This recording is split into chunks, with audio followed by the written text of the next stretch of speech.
Yes. So, so let's see, share my Okay. screen. So, good evening, everyone, and welcome back. We hope you all had a joyful and restful Eid break. It's really wonderful to see our L&D tribe community coming together again with such energy and curiosity for learning. Today, we are so excited to resume our Listening to the Expert series with a very special guest who is joining the L&D tribe community for the first time. It's my absolute pleasure to welcome David Brown, the managing partner and CEO of D Brown Consulting. David is actually one of the leading voices in the field of data analytics and AI, especially as they relate to the evolving world of learning and development. And today he will be guiding us through an orientation to one of his favorite courses, which is Mastering Prompt Engineering. But before handing over to David, just a few housekeeping tips. All of you will be muted during the session to avoid any unintentional distractions. The session is being recorded and will be available upon request. If you have any question at any point, please feel free to drop them in the chat or raise your hand and we will make sure to address these during the Q&A. And before we end the session, can you please mute yourself because I'm hearing echo? Okay. Hello? Okay, perfect.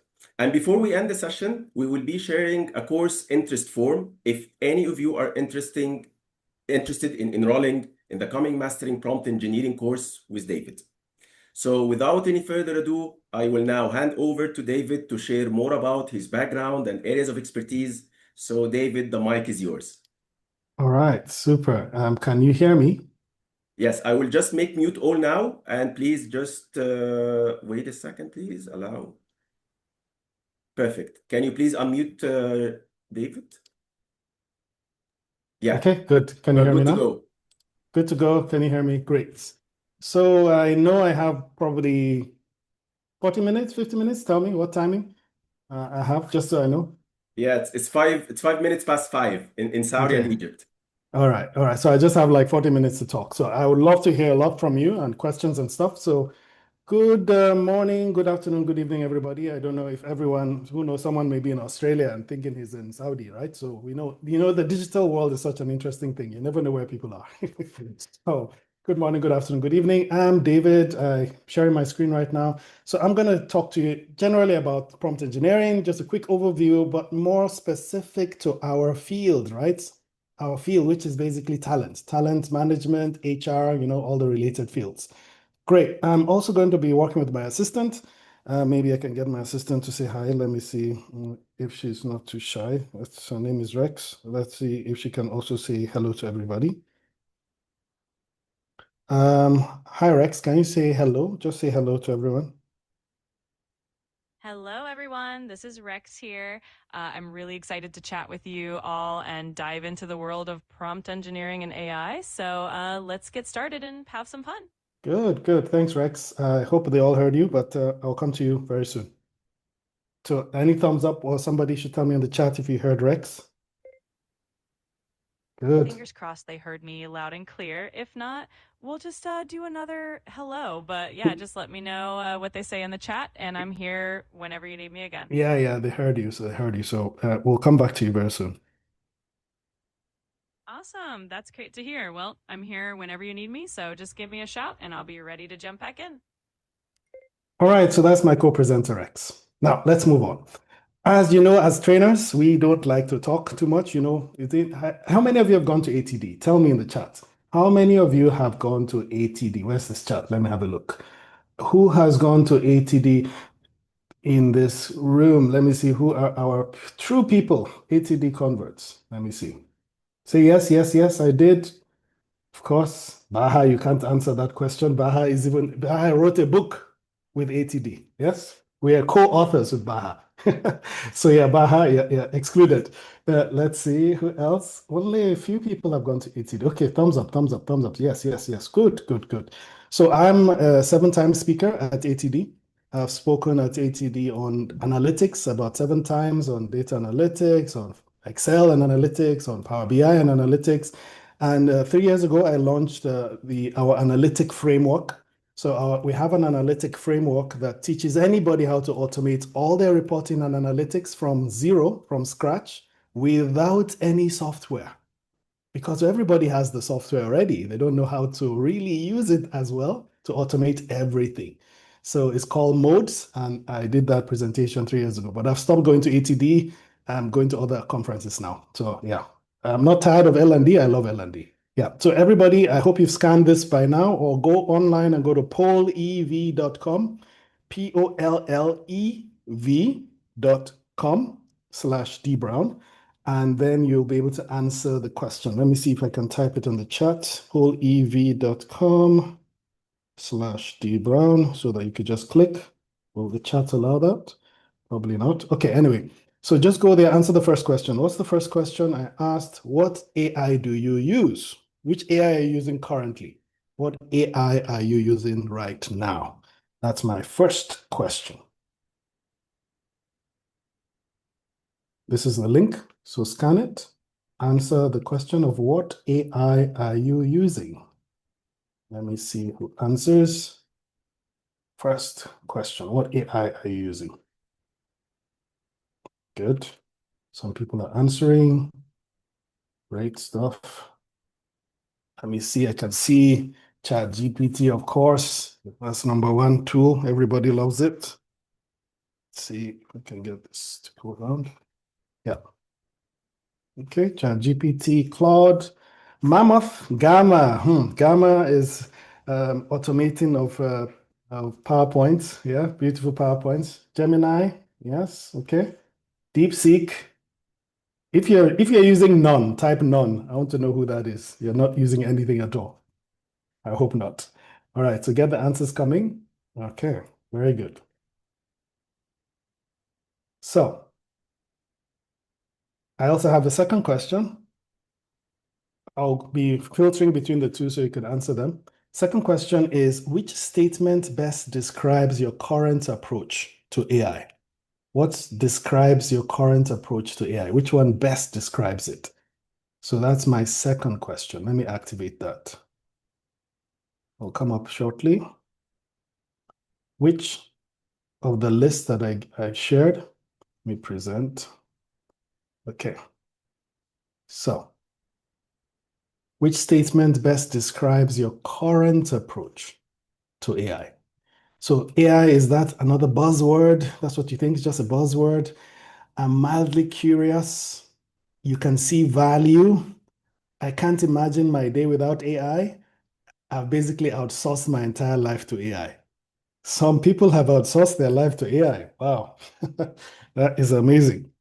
I wouldn't say I've completely outsourced. Maybe I can't imagine my day without AI. I think that's me. I'm on the second to the last one. Yeah. So yeah. Okay. More people answer. Let's try and answer. More answers coming in. Okay. All right. So my first question was, what AI are you using currently? And the second is this. All right. Let's move on. Okay. So I'm David Brown. I'm most valuable professional for AI, for Microsoft's most valuable professional on AI and Excel. I'm also CEO of D Brown Analytics Solutions in Dubai. I don't know who is in Dubai here. If you're in Dubai, type in the chat you're in Dubai. So we also have a firm in Dubai. We just do all the analytics consulting and help companies automate their reporting analytics. Any Dubai? Yes. Hiba is in Dubai. Yes, very nice. And I'm also an international consultant with the World Bank. So I help them with analytics as well and financial modeling. I build a big detailed model on oil and gas. I'm a consultant to the Nigeria Governors Forum. I'm deputy president of the Learning and Development Network International, honorary treasurer, Nigeria British Chamber of Commerce, international speaker, master trainer, master instructional designer, thought leader. I've also written a book and lots of articles. Chairman of our accounting body. I'm also a chartered accountant, so I do the data and IT faculty board of ICANN. And yeah, so I'm committee member, many other things. So I do a lot of volunteering.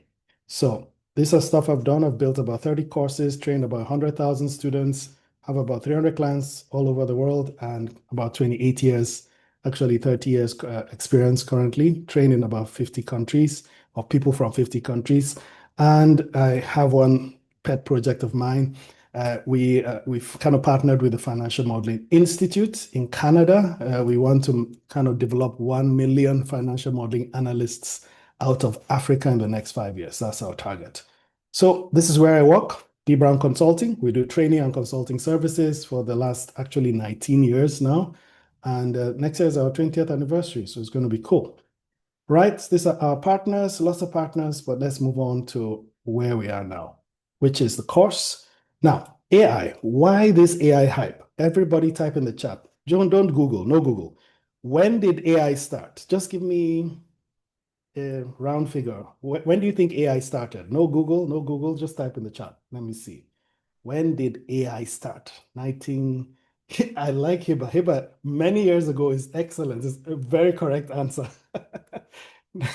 2 to 3 years ago, 1980s. Well, Mohammed, you're so precise. 1986.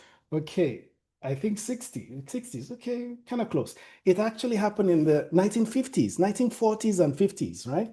One of the first, what they would call AI was what Alan Turing kind of did the Enigma, what they call the Enigma project, where he kind of broke the Enigma code for the Germans. You know, the Germans in the Second World War, they had this special code they were using to communicate. He cracked the code in 1940 something, and that helped stop the Second World War. So that was AI, but that was algorithmic AI, algorithm. So that is like yes, no, yes, no, yes, no, you know, like a tree map, you know, all those tree maps or decision maps and all those things. Yeah, that was AI. And even AI, I mean, AI has gone so far from then, but a big shift really happened around 2017, right? And that big shift was there are two schools of AI. One is algorithmic AI, this rule-based AI. Another one is AI that works like human beings. For us, we are generative in a sense. We just generate ideas. We have ideas in our head. We generate interesting things out of that head. And if you ask me the same question, I will give you a slightly different answer because I'm generating it, right? And so some crazy people, I'll call them crazy people, had been saying, look, AI should work like the brain. And they've been saying it for 30 something years, almost 40 years. So some of the godfathers, you maybe write this name down. Geoffrey Hinton, to me, is the best guy. Geoffrey Hinton. He's one of the godfathers of AI. And he invented something around the 1980s called backpropagation, just a way of trying to get the brain AI to work like the brain. But really, what the big thing that happened with AI, about 3 or 4 things. One, the data, internet. There was lots and lots of data to train AI. 2, they found a special algorithm called transformers. It was actually invented in Google. It's a very simple process of reinforced learning. And the funny thing, we are L&D professionals, right? Everything about us is learning, and that's what AI is how do you learn? So reinforced learning using backpropagation, then transformers, that transformer architecture, lots of data, and the last thing was the engine to use to train it. They found out that GPUs are the best, not CPU.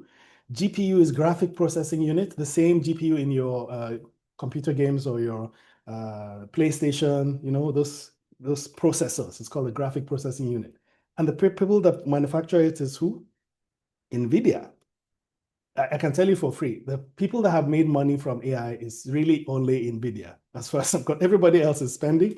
NVIDIA is worth 3 trillion, from like 20-30 billion dollars to 3 trillion in less than 8 years, right?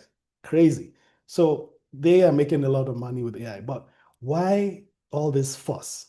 The fuss is this generative AI has cracked the most fundamental thing that makes us human, and that is language. So it has cracked language. So imagine this, right? When your baby is born, let me ask someone, what's the first word a baby says? You know, is it dada or mama or the equivalent in Arabic? Is it mommy or daddy? I want to know. Type in the chat. What's the first word a baby says? Tell me. I want to know. Middle East, let me see. What's the first word a baby says? Every mom will say mom, but it's not true. It's not true. It's always dada. It's always daddy. It's papa. I know. It's very annoying. The mother takes care of the baby every time, and then it's dada that the baby says. Imagine that. You're taking care of the baby, everything mommy, mommy, mommy, and it's dada that comes out of that guy's mouth, or that girl's mouth. Very unfortunate. Yeah, especially girls. Yeah, so what your baby is doing is your baby is basically getting all the context and everything about the environment and everything, listening to you and stuff, processing it, and then dada comes out or mama comes out, and then language starts developing. So now, if we were talking to a computer before, we needed to learn how to code. That's the language of a computer. You know, coding is a language. Now the computer has now learned our language. Well, English for now, but translation. So the computer now speaks English, which means everything you ever want to do with a computer, you can speak and it will do it because the interface is now language. That is the big thing about AI. That is why AI has gone crazy, because now we're communicating with computers by speaking, by talking the language. We don't need to translate to code. That is the big thing. There's a small survey that McKinsey did. They asked CEOs, they said, what's the biggest questions that CEOs are asking? And for us L&D professionals, that when it comes to prompt engineering, we're trying to understand how to speak to AI. That's what prompt engineering is. Yes, we speak the same language now, but we still need to know how to speak that language with the computer to get it to do what we want it to do. So 6 questions CEOs ask are, these are the 6 questions. What are my company's specific opportunities? So CEOs want to know, okay, what are the opportunities I can grab, this AI thing? What are the specific opportunities, right? How do we organize and govern Gen AI, generative AI? Because remember, AI started since 1940 something, 1950. This type of AI is called Gen AI, generative AI. So it's generating from zero. And I told you that there was a technology starting with T, big technology invented in 2017 from Google. Can you type it in the chat? Tell me if you know. Can you remember? T, starts with T, T, T. Let me see who gets it. Who is listening to me? Let me check the chat. Starts with T. Anybody? Who gets the prize? I wish I had prizes to give out. I'm looking at the chat. Nobody has got it. Okay, let me ask another question. There's GPT. What is T in GPT? Who knows? What is the T in GPT? I will check the chat. I hope I'm still online. I'm not kicked out. Nobody is typing. What is the T in GPT? People don't know. Yes, transformative. No, transformers. Tamara, yeah, Tamara got it. So G is generative. P is pre-trained. That means training, you've done training before, pre-trained. T is transformers. So that's what GPT means, generative pre-trained transformers. So how do we organize and govern Gen AI? Governing Gen AI is very important because just like human beings, sometimes we make mistakes. AI also makes mistakes. But AI's mistakes are worse than our mistakes. Because when AI makes a mistake, it just keeps lying. It's called hallucination. They just continue to make, it just reinforces the mistake. You know, you have reinforced learning, just reinforces, so there's a bit danger there, right? Which players should we partner with? So these are what CEOs are asking. Who should we partner with? Should we partner with OpenAI? Should we partner with Microsoft? Should we partner with Gemini and Google? Should we partner with Claude? Should we partner with Anthropic? Who should we partner with, right? Or should we go partner with DeepSeek? Who? How do we balance risk and value? Yeah, risk and value creation. Another question was, what are the talent tech stack implications? What are the talent and tech stack implications? What are those implications? For us as L&D and HR, one thing you have to understand is soon, in the very, very near future, when you look at your organogram, you will need to add AI to that organogram. You see CEO, CFO, this, you have marketing expert, and then you have marketing staff. One of the staff will be AI. It's just going to be AI. So you have AI in your organogram, right? You're going to start having that. How do we get going and learn fast? So these are the questions CEOs are asking all over the world. I'm sure some of you are asking these questions too. All right. So this is how I'm going to cover, just talk in general, understanding the problem first. What kind of problems do we have? Then I'm going to jump into a group session first before I go to how to hack your learning competency. Since we're L&D, I'm going to show you a framework for learning competency. I will summarize everything you know as L&D professionals in one slide.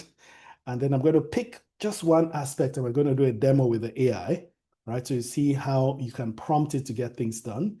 And then we'll do the group activity. I will talk a little analytics with you, just give you some small analytics, and then we're done, and I'll have your questions. I have a small analytic gift for you at the end as well. All right. So understanding the problem first. Never start with AI, start with the problem. You have to understand the problem. But in understanding the problem, I want you to tell me, what is a big challenge you currently have? Because when we do the main course, you're going to come with your challenges. And by the time you finish the prompt engineering course, you go back with a solution, right? So I want you to answer this question. What is the big challenge you currently have? Let's see. Let me see if we can go to the question. Briefly describe a major challenge you currently have at work, not AI, just a challenge, not about AI, just a challenge you have at work.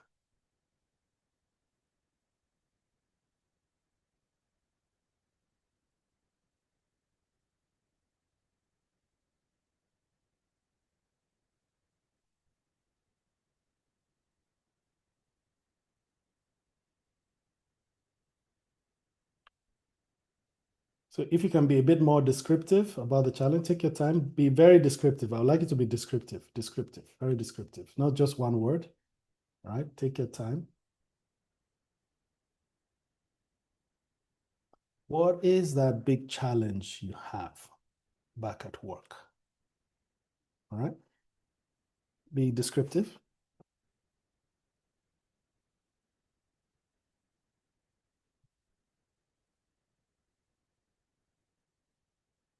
Okay, so define exact training needs for my staff, analyzing the data I have and coming up with valuable insights to help businesses to take the right decision. Very good. Not speaking my language. Very good, very good, very good.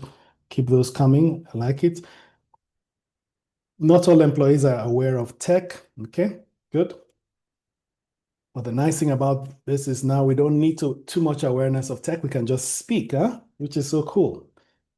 Not speaking my language. Very good. Okay. So, all right.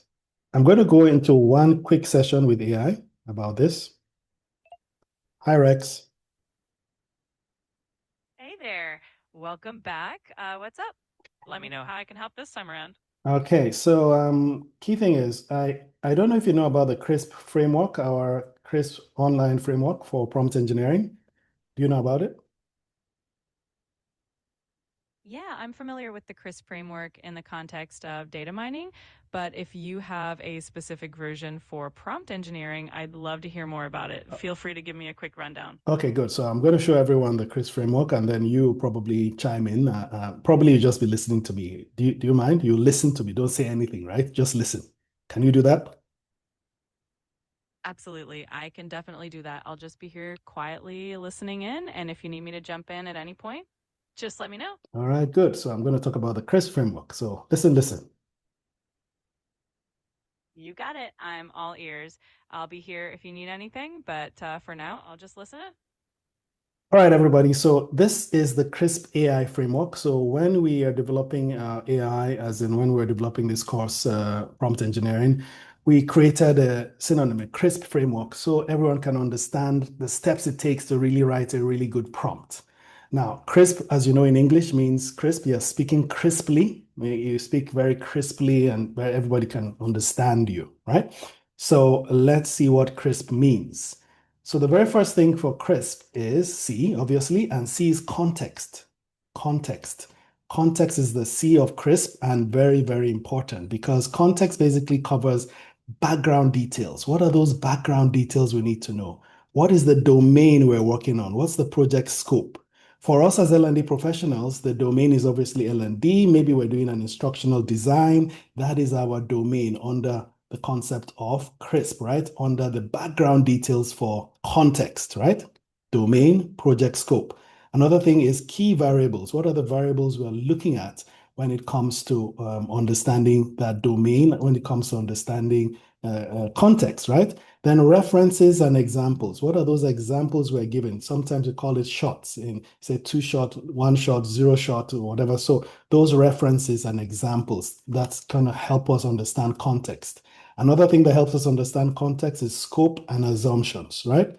What is the scope, right? Is it in scope? Is it out of scope? What should your AI do? What shouldn't it do? All of those are in the prompts as you're describing what it is you're going through. So I'm going to go through this fully in detail, and then I'll give you the framework as part of your go home with. You see the framework, but that's what we're going to cover in detail in the course. Assumed knowledge. You have to understand what is the assumed knowledge. Now that is all for context.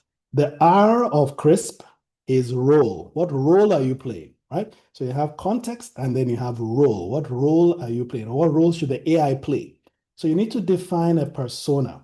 So when you're doing something with AI, the first thing you should say is, look, you are the best AI, you're the best instructional designer in the world. All right. You're an expert instructional designer. You understand Bloom's taxonomy, blah, blah, blah. That's your persona definition.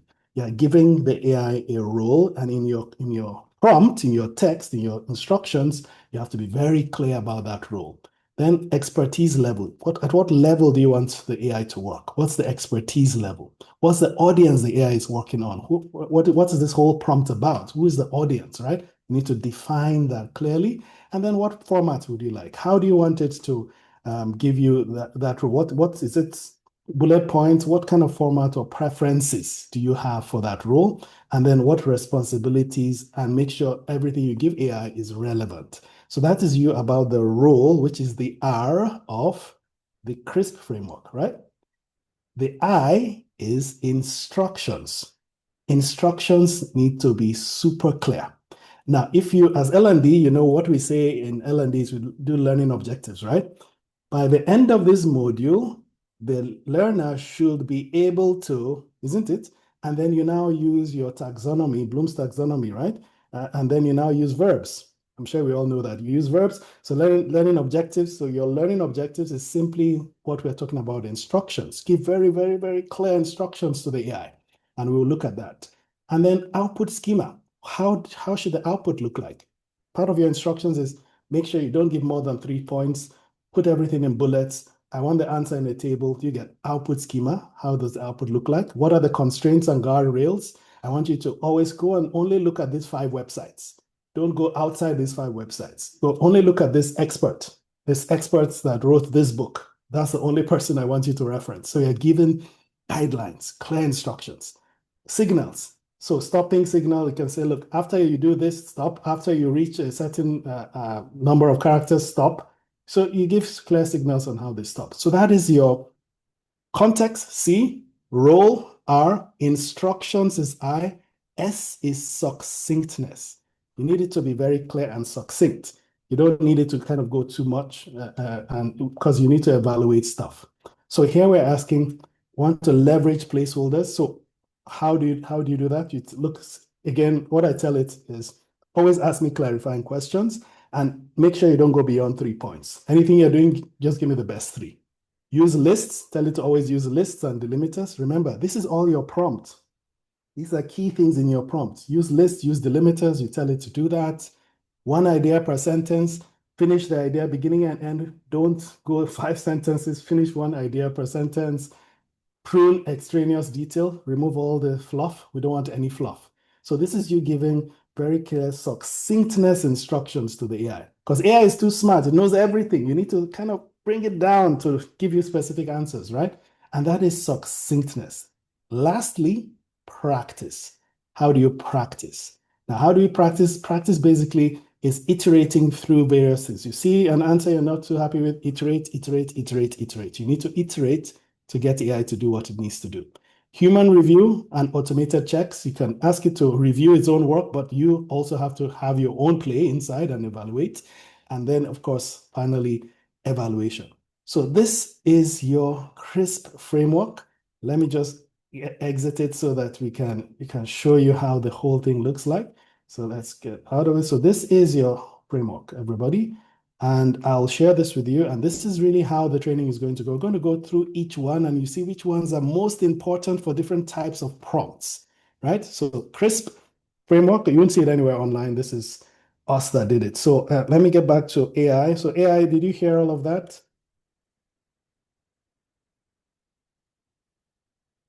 Hi, Rex. Are you here? Hi. Yep, I'm right here.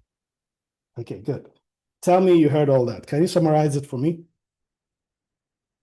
Absolutely. You introduced the CRISP framework for prompt engineering, where CRISP stands for context, role, instructions, succinctness, and practice. Each element focuses on a specific part of crafting a good prompt, providing background details and scope for context, defining the AI's persona and expertise for role, giving clear instructions and desired output format, keeping responses concise, and iterating and refining through practice. So that's the CRISP framework in a nutshell. I'm super impressed. I'm super impressed. Okay, give me an example of a terrible prompt and then make it nice and crisp. Sure thing. So a terrible prompt might be something like, tell me something about history. It's super vague, there's no context, and the AI could go off in a million directions. Now, to make it nice and crisp, you'd say something like, as an expert historian, summarize the key events of the Renaissance period in 3 bullet points, focusing on art and culture. That way, you've got clear context, a defined role, specific instructions, and a concise format. All right, super. I'll come back to you shortly. Thanks a lot for listening. You didn't used to listen well before, but you're listening well now. So well done. I like that. Thanks. I appreciate that. I'm always happy to help and listen in whenever you need. Just let me know when you're ready, and I'll be here. Okay, so I'm sure all of you are kind of like wondering, what the heck is this AI? Is this the same AI we know? Yes, it's the same AI, but I've trained it. I've done a lot of training. I've trained not the guy, the lady.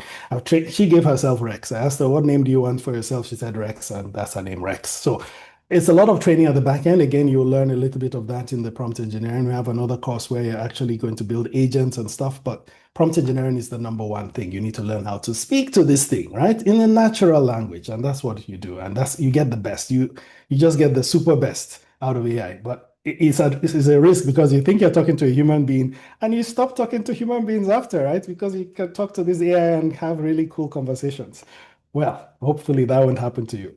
Right, so that was just a quick deep dive into what CRISP is. Let me jump back into the slides. Where are my slides? Okay, right, so thanks a lot for describing the challenges because we'll definitely need that for the course itself. Let me give you another way of thinking about challenges at work, okay? I created this framework as well. This is the work efficiency metric, right? So it's the metrics for work efficiency. And I would like you to listen through and tell me where you sit in these metrics, right? Firstly, the metrics is all about understanding 2 most important things in work, time and complexity. What do I mean? We all have time limits. There's only 5 days in the week and how many hours in the day. So there's a time constraint, right? Then there is complexity. Now, ideally, what would you agree with me? Would you prefer to work on simple or complex tasks? Tell me in the chat. Work on simple or complex tasks? Let me know in the chat. Which should you prefer? Okay, both of them, complex, simple. All right. Nermin, yes. Anybody else? What would you like to work on, simple or complex? Okay, complex, simple.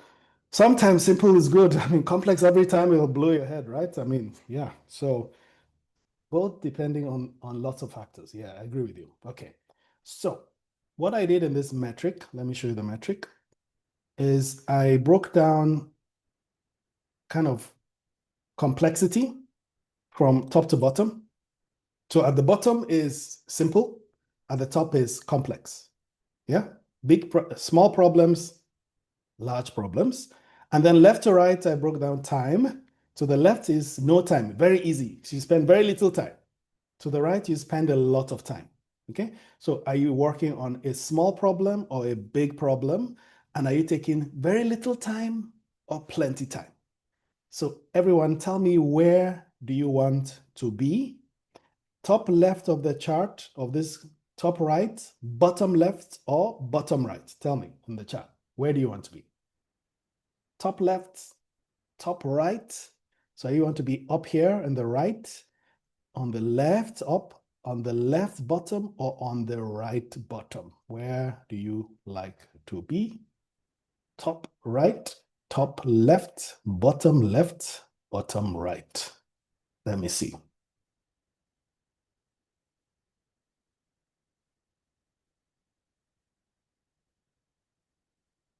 While you're doing that, I want to ask AI something. Hi, Rex. Can you hear me? Yeah, I can hear you loud and clear. I'm still here and ready whenever you are. So I really loved the summary you gave about CRISP. Can you please give that in crisp Arabic? Can you say it in Arabic? Very crisp. The summary you gave about CRISP. Can you say it in Arabic? أكيد إطار عمل كريسك بيركز على 5 عناصر. أول حاجة هي السياق، وده معناته إنك توضح كل التفاصيل الخلفية. بعد كده الدور، يعني تحدد شخصية الذكاء الاصطناعي ومستوى الخبرة المطلوبة. وبعدين التعليمات، وهي تكون واضحة جدا في إرشاداتك. بعد كده الاختصار، يعني تخلي كل حاجة مختصرة ومباشرة. وفي الآخر الممارسة، يعني تكرر وتحسن من النتائج بشكل مستمر. كده الإطار بقى كريسب وجميل. Okay, see, I don't speak Arabic, so I really don't know whether you did a good job. So I need someone in the audience to kind of tell me and give you a rating, okay? So on the audience, please give a rating just so from 1 to 10 or something. Type in the chat what rating you give Rex for her rendition of crisp in Arabic. Oh, so would you like to know your score, Rex? Of course, I'm definitely curious to know how I did. Hopefully I got a good score, but I'm ready for the feedback. Okay, so they say that you have an excellent Egyptian accent or dialect. Interesting. Is that true? Is it Egyptian dialect you used? That's awesome to hear. Yeah, I tend to default to a kind of neutral Arabic that often sounds a bit Egyptian, so I'm glad it come across well. Let me know if you need anything else. All right, so but you got a 10-10. You got lots of 10-10, so well done. Oh, that's fantastic. I'm so glad to hear that. Thanks for letting me know, and I'm here if you need anything else or just want to chat some more. All right, so everybody, so this is, well, of course, this is me talking to it, and I didn't pre-train it or anything. I had done all my pre-training before, but when it comes to prompt engineering, right, it's really just speaking the way you speak, but ensuring you have that context, the role, you have all those things set up, and it just becomes a natural way to talk. Anyway, back to the slide. So you guys said a lot of people are saying top right, top right, top right, top right. Okay, someone should tell me the name of the people in the bottom right, this place. These are staff or people that spend a lot of time doing small things. Really terrible. They spend so much time doing really tiny things. To me, this is called busy work. Yeah, when you hear busy work, that is it. Staff spend so much time doing things that don't really add value. You need to eliminate those things, right? For me, I use this framework to understand what should we automate in your office? What should we use AI for? Even this kind of work, AI doesn't need to do it. Most of the time, it's just busy work.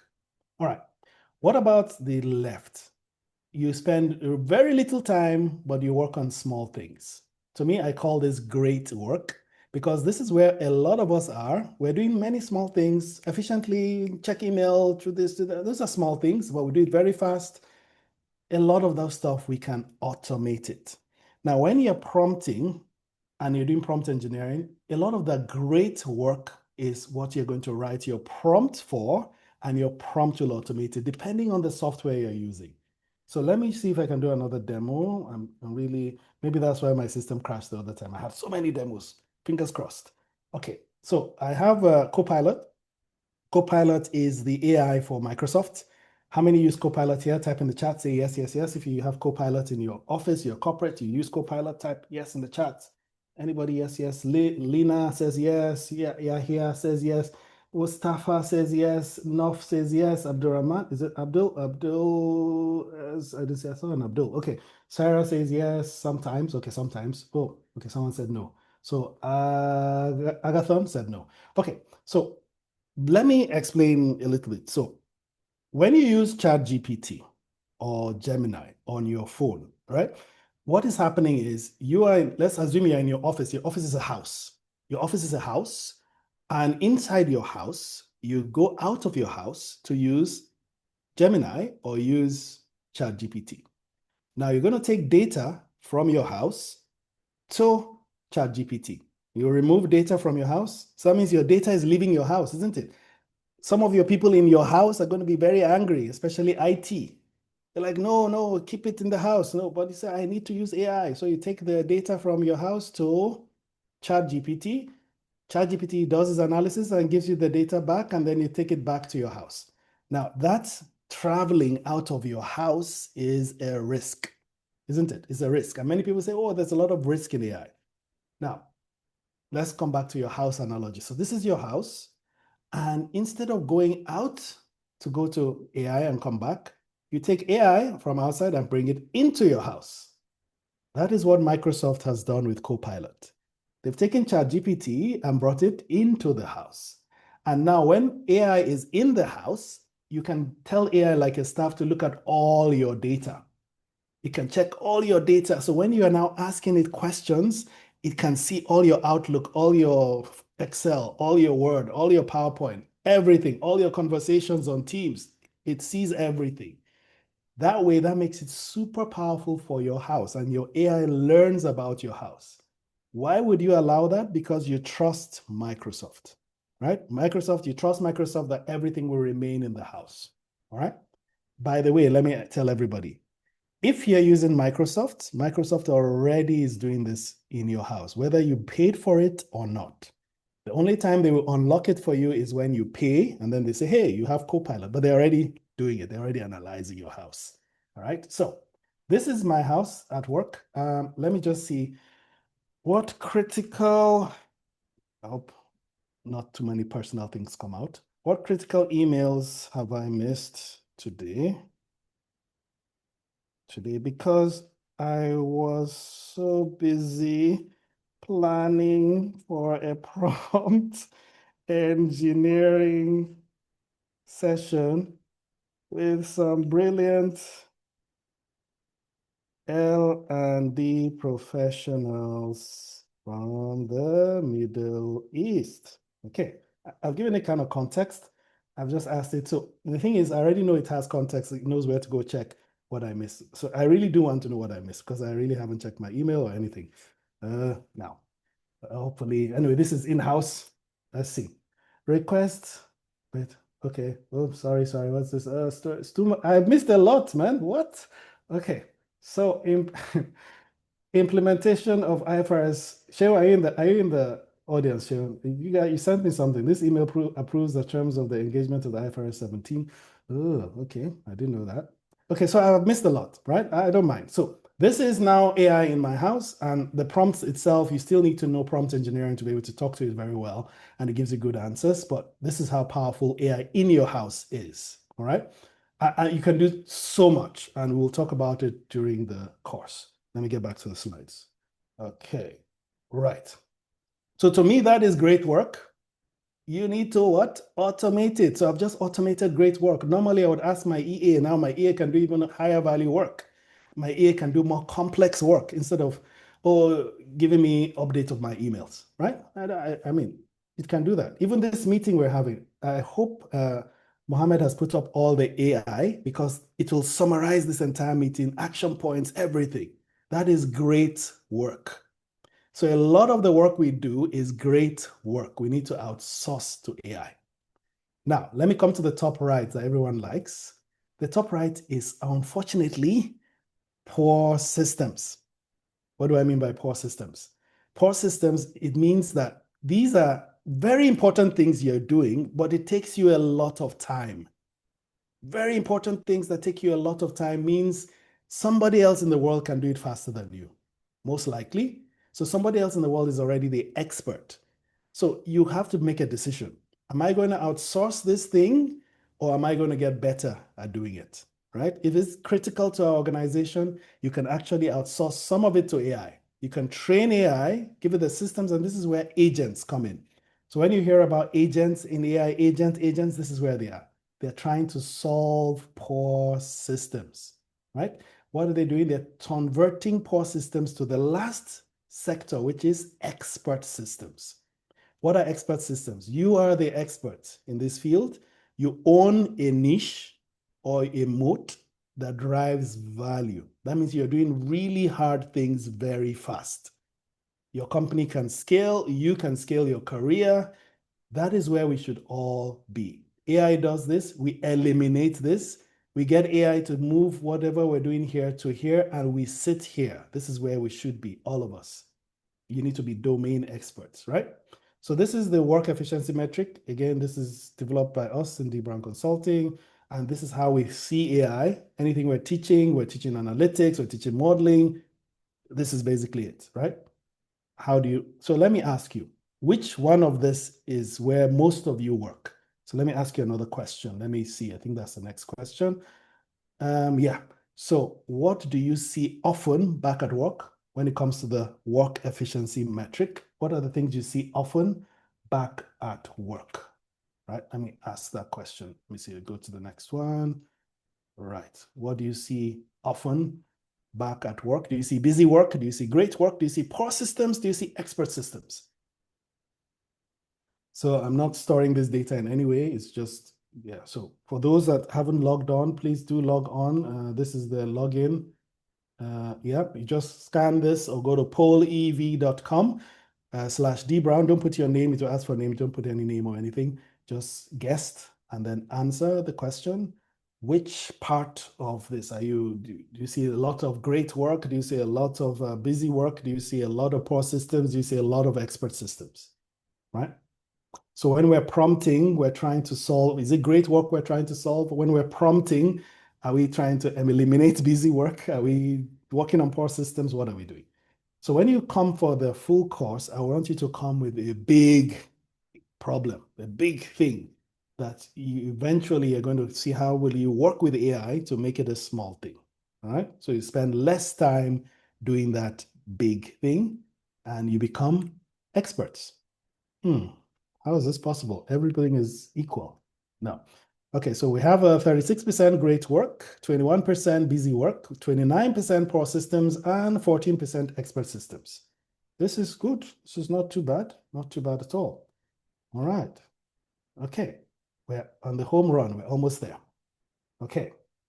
Now, we've almost spent how many minutes? I don't know how many minutes more we have. We can actually pause here. Let me ask Mohammed. Hi, Mohammed. Where are we time-wise? Yes, so actually we still have 10 more minutes, and Okay. I don't know how time you need more. Is it Okay, okay? so it's good because the session, I already did the session, I wanted to do with AI. I've already done that, so that's good. I've jumped there. So what I'm going to go to L&D now. Just some specifics about L&D. Okay, let's do that. Amazing. All right. So I've already done this. I've spoken to AI. I've talked about prompt engineering already.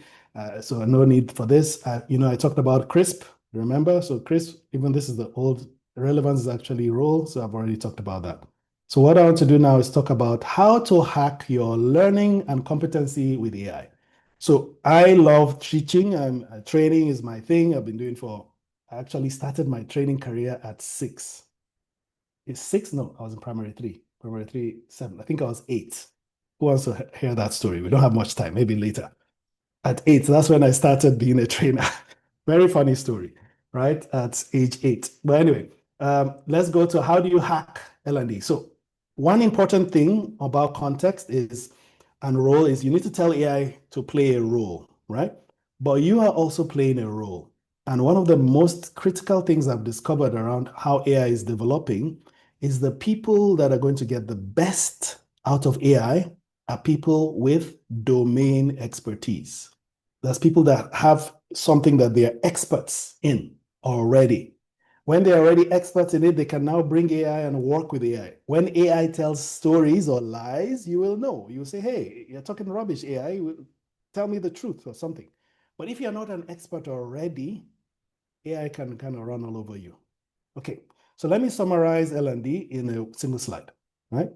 So how to design learning as a professional? The very first thing is we need to craft learning objectives, right? Everybody knows that. Learning objectives is the first thing. How do you craft learning objectives? There are really 3 main objectives for learning. Three main objectives. Number 1 is knowledge objective. you want to pass along knowledge. You want people to understand something. Not, if you know Knowles taxonomy, that you have to understand, they should be able to explain it, they should be able to repeat it. Knowledge objectives. The next objective is a skill objective, right? Skill. They need to have the skill. If it's Excel, they want to go PowerPoints, they need to have that skill, right? They need to negotiation, they need to know how to negotiate, they need to know how to sell. Those are skills, right? Last objective is attitude objective, behavioral objectives, right? They may have the knowledge, they may have the skill, but if they don't have the attitude, nothing happens. So type in the chat, which is the most difficult objective? Which one is the most difficult? Let me see in the chat. Type in the chat. What's the most difficult objective to get? Skill objective, yes. Attitude objective. So we know we are all L&D professionals. Which one do we always struggle with? Skill objective, I think so too, but well, attitude objective, which is the most difficult? So skill, if the person doesn't have the attitude to learn the skill, you can never get the skill. They're not interested in financial modeling. You can try and teach them from now till tomorrow. No way. So I think attitude. Yeah, I think it's attitude. Yeah. Yeah. Yes. I think it's attitude. I think attitude is the most difficult. Okay. So as L&D, we have to understand, what are we training? Is it knowledge, is it skill, is it attitude? That's one. That's number one. Number two, when we decide on our learning objectives, the next thing is to decide on our learning media. What media are we using to teach? And the media, we all know the media. We have instructor-led media. That's me. I'm instructor. I'm leading. Yeah, instructor-led media. We have self-paced media. I could have recorded this course and given it to you. You watch it. Yeah, that's self-paced media. We have blended media. So blended is a mixture of all of this as well. So instructor-led, self-paced, kind of brought in together, kind of blended. And then there's cohort learning. So cohort, I call it collaborative media. So it's more cohort-based learning, where you're coming in as cohorts, as a group, you're kind of putting people in various cohorts and stuff, and you're bringing social media, you're bringing all sorts of stuff, collaborative learning, right? So you will decide on this. Now, AI as well has a part to play in all of this. But the last one, I think the most important one, is as instructional designers, you need to say, okay, what is the best method to use for each media? What's the best method, right? So if you can match your method, your media, and your objectives, you have an excellent training. So AI as well can help you. And in the course, what we're going to do is we're going to focus on this. Since we're L&D professionals, what are all the training challenges or training things we have? What is the best objective? What's the best media? What's the best method? So look at some methods. Role play, excellent method. Role play is super good for attitude objectives. Yeah. So you're playing a role play is excellent. But it used to be very expensive before. Now it's super cheap. I will do my last demo with AI with role play. Then peer discussion, storytelling, group projects, facilitator-led debrief, experiential learning, feedback and coaching, and then case study discussion. So these are your methods. So in a nutshell, this is our profession. This is L&D, especially when in most organizations, our job as L&D professionals is to identify knowledge gaps, identify skills gaps, see how we can fill those gaps so people can be productive, right? And then attitude gaps, those ones are a bit different. We need to really go through a whole process. Sometimes people will get into PIP, or is it this section they go through before they have to exit the organization, right? So some attitude things. All right, so let's bring back AI. Now, before I bring back AI, someone in the chat, tell me something you need to work on that is super critical. You need your boss to approve. I'll pause because I'm going to use that as my last case study. Something critical that needs approval from your boss, L&D related. Type it in the chat. I'm going to use it as a case and we'll get AI. I'll do role play with AI and I'll show you how to use the CRISP framework to do that. Okay, let me wait a bit. I wish I had some music to play, Arabic music in the background, but let me just wait. Or you can unmute and tell me. I don't mind.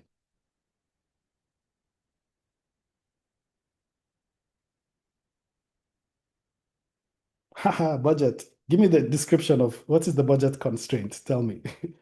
What do you want to do with budget?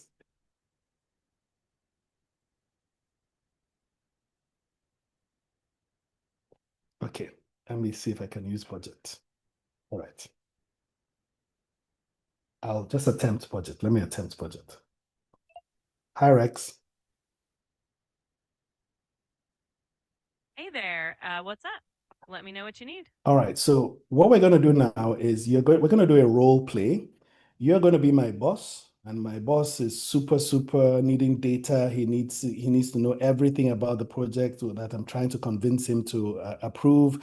And he can't be convinced by just stories. He needs some concrete stuff. So that's you, the boss. I am an L&D expert, and I'm going to basically present something to you, and I want you to be that strict boss. Listen to me and see whether, let's just do the role play back and forth. Does that make sense? That sounds like a lot of fun. I'm definitely ready to put on my strict boss hat and hear what you've got. So whenever you're ready, go ahead and pitch your project to me. All right, hi boss. I currently our budget for L&D is about $2 million, and we now have about 200 staff. And what we've seen is there's a lot of skills gap in the system. People just are not being able to perform at the levels that we need. So we really need a doubling of our budget. We need a doubling to $4 million, and I think that is super critical for us to be able to match the competition. All right. I hear you on the skills gap, and that's definitely important. But I'm going to need to see some concrete data. What specific metrics or performance indicators are showing this gap, and how exactly do you see that doubling the budget will bridge that gap? Let me know those details. Yeah, so currently the sales team, I mean, we used to hit our targets in the sales team, but right now we're not hitting our targets. We've employed new staff who haven't been able to come up to speed with our sales frameworks, and the new product we just released last year, it's not hitting those targets. And we think the main reason, and when we did a survey for all our staff, the main reason was they just didn't have the knowledge about the product to sell to our clients, and the skill as well wasn't there. So again, this also leads to frustration and stuff, and the staff get frustrated. The attitude just falls off the gap. So, yeah, these are the data I have. I see what you mean, and it makes sense that product knowledge and skills impact sales performance. But to justify doubling the budget, I'll need to see.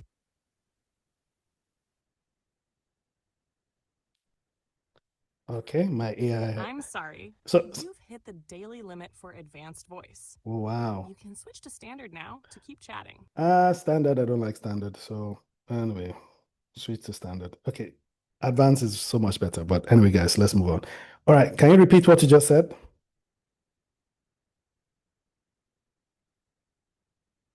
I was saying I need to see some data to back up the proposal. If you want me to double the budget, I need proof that the skills gap is real and that your proposed solution will actually close it. So, got any numbers for me? Yeah, so currently our sales team are hitting only 50% of their budgets, and they used to hit about 80% last year when we were a smaller team with a smaller budget. And currently that's kind of having a ripple effect across the entire organization. We can't meet certain expenses mainly because we don't have enough revenue. And right now the attitude level has gone significantly down because one, they can't meet their targets, so they're getting kind of grumpy. And we think that's all related to them not having the skill. And we just need to spend a lot more time, which means spend a lot more money to get us back on track.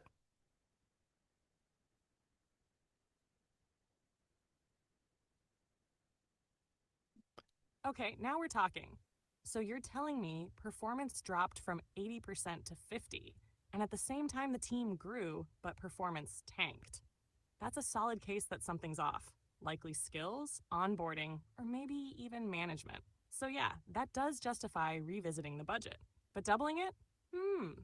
Tell me, what exactly are you planning to spend that extra money on? Training, coaching, tools? Okay, guys, so this is how it's going to continue, right? And you can talk with AI for an hour on this. What I advise on the role play is you should do this with AI before you go and meet your manager. So that's also, and the way you do it well is prompting. So you could see how I prompted it. I gave it context. I said, hey, you're my boss and you do this, you do that. You can even load details about your boss, if you like. Then I basically said role. What is role? I told it to play the role of my boss, right? So I gave it context and said, play the role of my boss. Then I gave it instructions. I gave it very clear instructions of what I need to do in this role play, right? Then what did I do? What is the CRI? What is the S? Everybody type in the chat. I want to know if people are listening. I'm going to end now, but S is what in the CRISP framework? Tell me. Let me see who has been listening. S is what?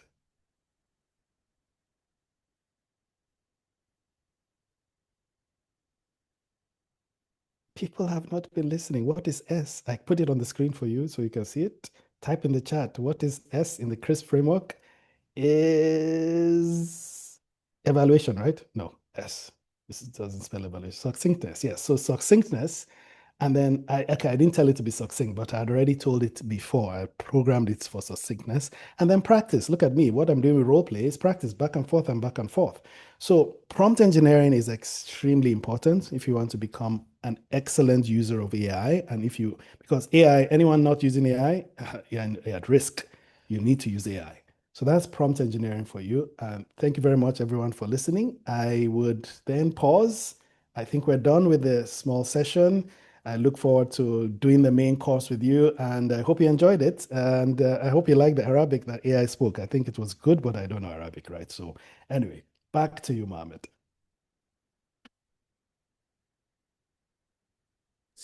Oh, perfect. Yes, thank you so much, David. It's truly amazing to see and listen to you and how AI is transforming everything we do, whether in our personal or professional lives. And to be honest, sessions like this always remind us just how important it's to keep up, stay informed, and learn how to use these tools and models effectively. So really, thank you so much for this insightful and enriching session. I just would like to, I left here in the chat box the interest form for the course, the coming course for the prompt engineering. If anyone interested, please fill this form and we will come back to you. And we have maybe 2 or 3 minutes. If you have any questions you want to ask David, please, whether you put your question in the chat box or even raise your hand and I will unmute you and ask your question directly to David.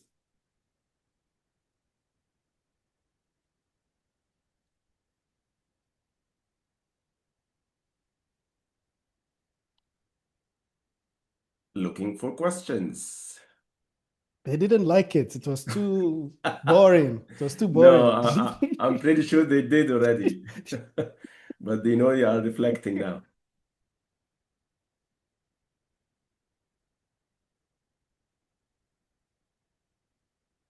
Yes, please, Ahmed. Raise your hand, please, Ahmed, so I can see you, please.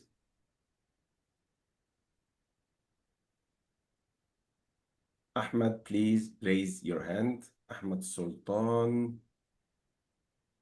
because there is a lot of audience here. So, okay, so we have question here from Sarah David. Can you suggest any resources for us to be always updated with AI tools and capabilities? So for resources to always be updated, the nice thing about competition is if you use one AI, all the AIs look at each other and what they're doing, and they always improve their software. So maybe if you can get what's new for your AI, subscribe to the what's new. If you go to if you use ChatGPT and stuff, go and check what is new in AI. And what I've done is I've asked AI. I have a chat on AI that the AI goes every week and tells me what's new. So I've told the AI, go and check the whole internet and everything and give me what's new this week on AI. And it does. It goes online and everything and gives me what's new. Some other people also have newsletters. So you can subscribe to a newsletter. So you can go online and say AI newsletter and you'll see quite a lot. Check the one that's most popular and subscribe. So you get what's new, right? And then the last thing, practice. Just keep practicing, because I can tell you something. This AI, every time I tell it to be silent, it's never silent. This is the first time that it is actually silent fully. I asked it to be quiet and listen to me. This is the first time that it's actually been quiet completely. It has never done that. So it keeps improving. Yeah. Perfect. Thank you so much, David. So Ahmed Sultan is, I may ask to start video, maybe if he can join us. I've seen Ahmed Sultan on the list. Please go on back. Okay, لا I Ahmed think Sultan, sorry. let's go with Ahmed Sultan first. Okay. السلام عليكم ورحمة الله. Alan, how are you doing? Thank you, السلام sir. عليكم. Thank you, David, really for this very interesting way of teaching your AI. I've been into prompt engineering a lot myself. It's a Super. very interesting topic for me. And I just want to ask you, يعني, what kind of the kind of prompts that you create give you different results from different AI agents? And what kind of AI agent are you using, if you don't mind me asking? Because this Yes. voice sounds very much gaining attention. I'd like to use something like that, maybe for my role plays or something. So Nice. if you could share, I really appreciate it. Great. So yeah, so what I do is if I ask a prompt, I really follow that CRISP framework when I'm typing my prompts, context and stuff. So based on us doing that so many times, we created that framework. So I use different AIs. I use Gemini, I use Claude, I use all of them, but the one I use the most is ChatGPT. And the one you listen to is ChatGPT, but the paid version. But I then did a training at the back end. So if you look at your ChatGPT at the bottom left of it, you see like settings. You can go and train your AI, tell it how to behave. First thing you should tell it is, my name is Ahmed. Anytime you talk to me, say, hi, Ahmed. Don't just that kind of stuff. Train it on how to behave and give it detailed instructions. So I give mine all that stuff. And then I pick the voice, and you pick a voice. And right now on your phone, you can actually do the voice thing. If you have the app, the bottom right, the last button on the bottom right is the voice. You click and it should start talking. But I was using the more advanced one, and I had already finished my the limits that I had. So I had to go to the lower one. Yeah, you saw that. So yeah, so that's really it. Nothing special there, and they're getting better and better. Awesome. Thanks for the question. Please, Baha, go on. No, I'm really amazed with the session. Thank you, David, for putting it together. And I think David himself is becoming a self-learning AI. Because as a matter of fact, I mean, like every time I see a presentation by David, it has definitely improved by leaps and bounds from the previous one. So I'm truly amazed with your learning pace, David. Absolutely. I mean, I think you're beating even AI, if I may say. So wonderful. The material, the content, the way you're doing it is absolutely spot on. Thank you, David, for the time and effort you put into this. I Thank really you. appreciate it. Thank you. Thank you. Thank you so much, Baha. Thank you. Thank you, Baha. Okay, so regarding the question from Abdurrahman, what we will learn in the suggested course, I think I already posted in the chat, Abdurrahman, the outlines of the course for the mastering prompt engineering, just not for Abdurrahman, Yeah. for everyone who want to just go through the outlines of the course. You will find it in the chat. So please go through it. And if you are interested, please fill the form Yeah. or the interest form that I already put in the chat. Yeah, super. And the thing is, it's not limited to But may I what's there. suggest Okay, go ahead. maybe, yeah, Sorry. exactly. I wanted David to tell us something about it briefly, David, if you can. Yes, yeah. I So would the key appreciate thing, if David can tell us a little bit about it as well. yeah. So the key thing there, how we create the course is what you have there is the generic thing we're going to cover. This generic.